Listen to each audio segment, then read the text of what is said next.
Sebelum nonton, jangan lupa like, komen, dan subscribe ya, ProTuners.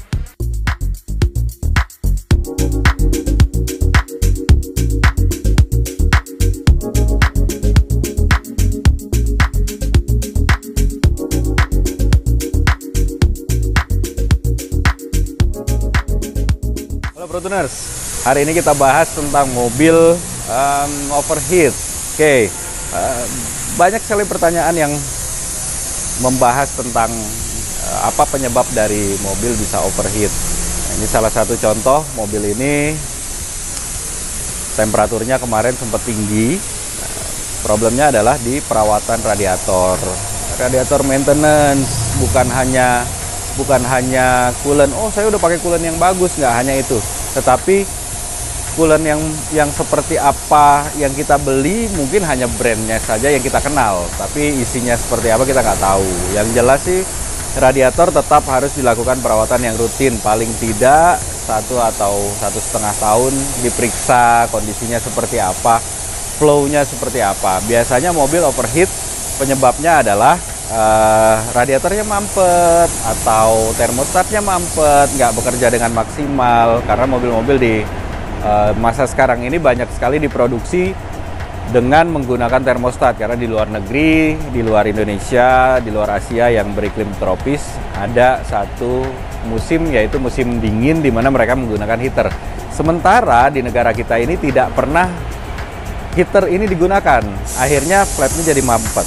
Biasanya ada korosi, biasanya ada kerak atau kotoran yang nempel di sana sehingga kinerjanya tidak bisa maksimal. Oke, yang mana si termostat ini harus bekerja sebetulnya secara otomatis. Selain itu juga dari selang-selang.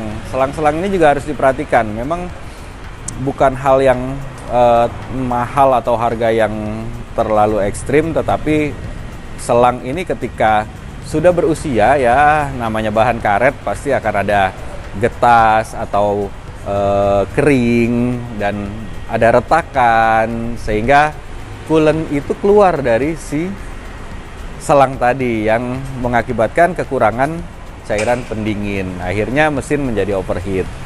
Dan selanjutnya aliran oli dari pompa oli. Kalau kita tidak menggunakan oli yang bagus, tidak menggunakan oli yang kualitasnya oke, brandnya apapun terserah, yang penting kualitasnya oke, tetapi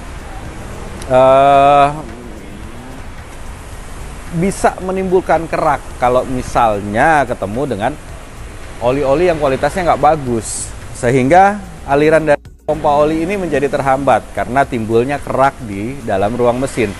Ketika timbul kerak di dalam ruang mesin, ya flow aliran si oli tadi tidak bisa lancar. Ketika oli ini tidak bisa sampai ke atas, akhirnya temperatur pasti akan menjadi naik. Nah, buat teman-teman yang pengen kita periksa kadar coolantnya seperti apa, flow coolant atau pendinginan dari radiator seperti apa, kualitas olinya seperti apa, silahkan mampir ke ProTuning. Kita tunggu, nanti kita bantu periksa.